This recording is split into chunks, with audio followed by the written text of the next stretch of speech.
Hey guys, it's Carl, and we finally have all of the Pixel 6 embargo reviews finally, I guess, over with. This is my review and my thoughts of using Google's latest flagship now almost for the past week, and I will start off by saying I am super impressed. And if this is your first video you're watching about the Pixel 6, it did of course come in this nifty box. Of course, all the unboxing videos are done, but just in case, you've got a very thin box design. Very simple stuff inside, just like most phones now. Unfortunately, it does not come with a charging brick. Google does give you a little USB-C to USB-A dongle, of course the actual charging cable itself, and all of your user manuals and warranty info, and that is it. We'll start off with what you interact with the phone the most, and maybe the most striking feature about the phone is the design. So we've seen the leaks, we've seen all the rumors, it's pretty much how they envision them. It's still really interesting though. When we take a look around, it's got this very interesting Cyclops, Daft Punk sort of look on the back, and it's so different from anything that we've seen come out in the past couple years. If you've taken a look at any smartphone, they all have very typical camera designs. You've got the camera sensors either on the right, left-hand side, you've got the multiple different sensors.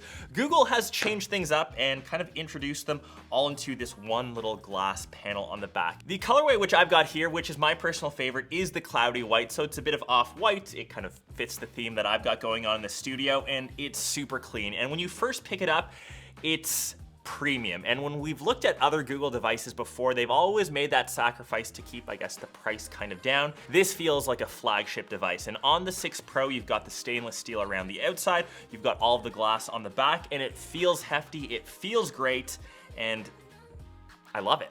The one thing I would say is a tad bit weird, I still kind of haven't got used to yet, is the position of the volume rocker / on and off button. That's actually switched in comparison to all other devices. So usually you see the on and off button on the bottom, volume rocker kind of on top, and it's weird. When you hold it, my thumb does rest on the volume rocker, and you know, I think that's just something that maybe in a month, maybe 2 months, I'll kind of get over. I still find that I am accidentally pressing that volume button, which I guess isn't the biggest deal breaker. The second thing, with that Cyclops design, you kind of get a benefit when the phone is down on the table. You don't get any weird rocking when you're kind of interacting with it, but it does collect a ton of dust, a ton of lint. I'm sure in some macro shots you can already see how much gunk we've included. If you do like to rock things naked, just don't have any OCD-ness because that will drive you crazy, or you can always throw a deep brand skin on it. I'll leave that one up to you. And I know this video is around the 6 Pro, but just in case you are wondering, the 6 comes in at a cheaper price point, so $599 compared to the $899.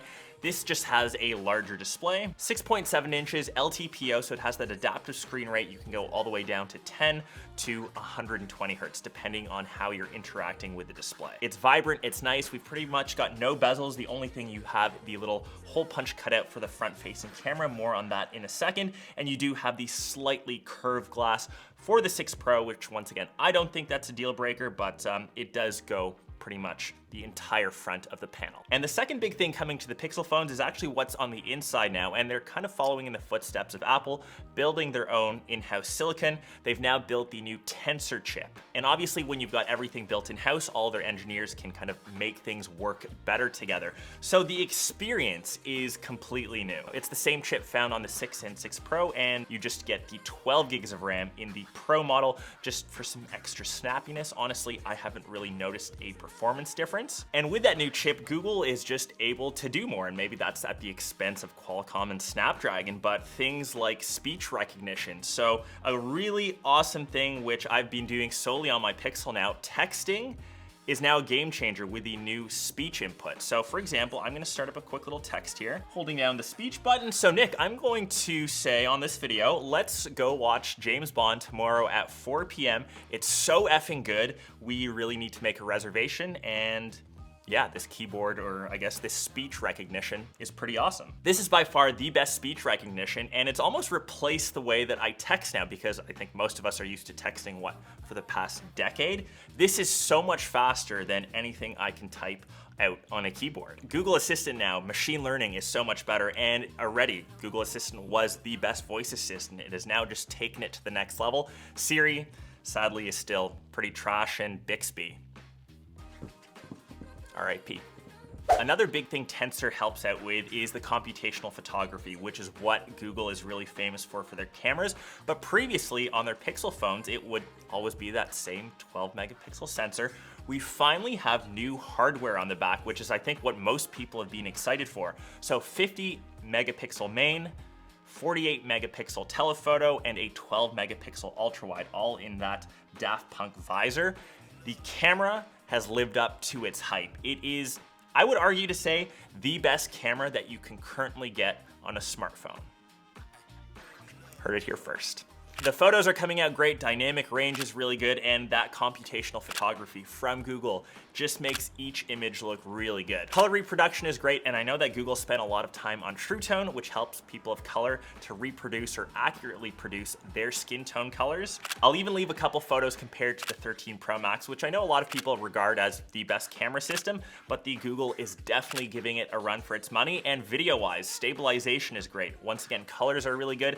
I would say that's on par with the iPhone. So if you're on the fence for either device, I think the only thing that would sway you in the direction is actually the operating system. If you're already team iPhone, then yeah, the iPhone's an easy choice. But if you want an Android device, we do have a phone that can actively compete to the iPhone's camera system. More in-depth features camera-wise, we've got night sight, and I will say this is maybe the best night camera currently out. It takes better photos than the iPhone. My favorite new camera feature is actually motion, which has its own dedicated camera page, and it's giving that background effect like you've got an item in motion. I guess that's where they got the name from. So for example, I took a couple shots of cars passing by.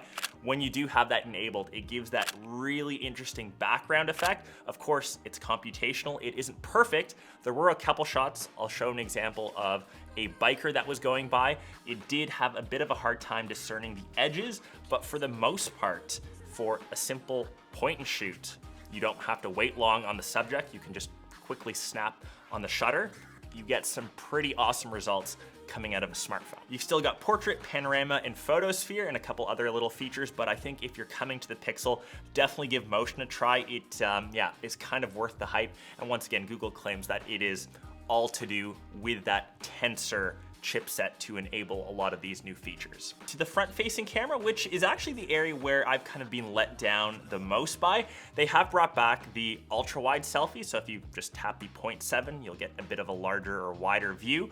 I have found though that the selfie photos, I think everyone snaps them, these look the softest out of all of them. And I'm not too sure if that can be improved in a software update. I'll quickly take one here. I'll let you guys be the judge.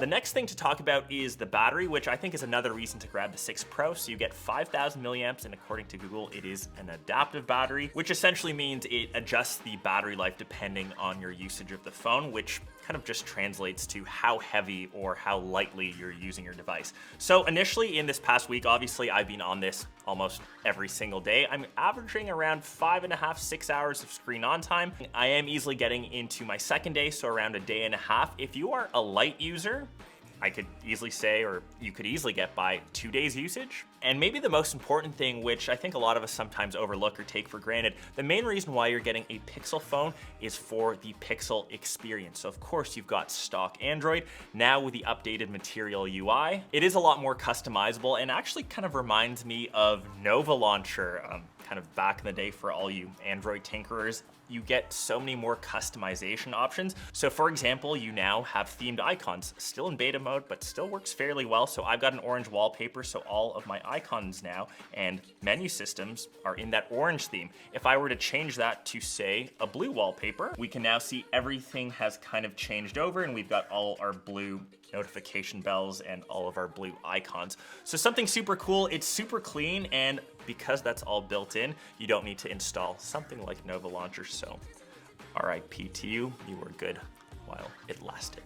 And as we round off this review, I know this is a new device, but one last thing to kind of keep in mind, we also have the new M2 Titan chip, and that combined with Tensor means you'll get 5 years of security updates to your phone. So that's always good to keep in mind, and that's also the same security that Google uses in their own HQ. So super cool. And I will say Google absolutely smashed it out of the park this year with both the Pixel 6 and 6 Pro, my preferred device.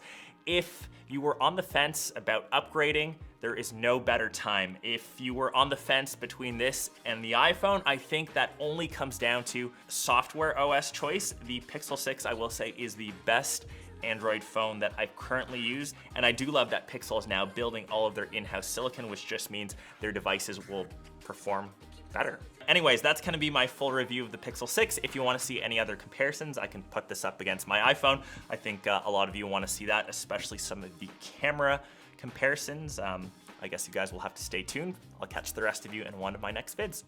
Peace.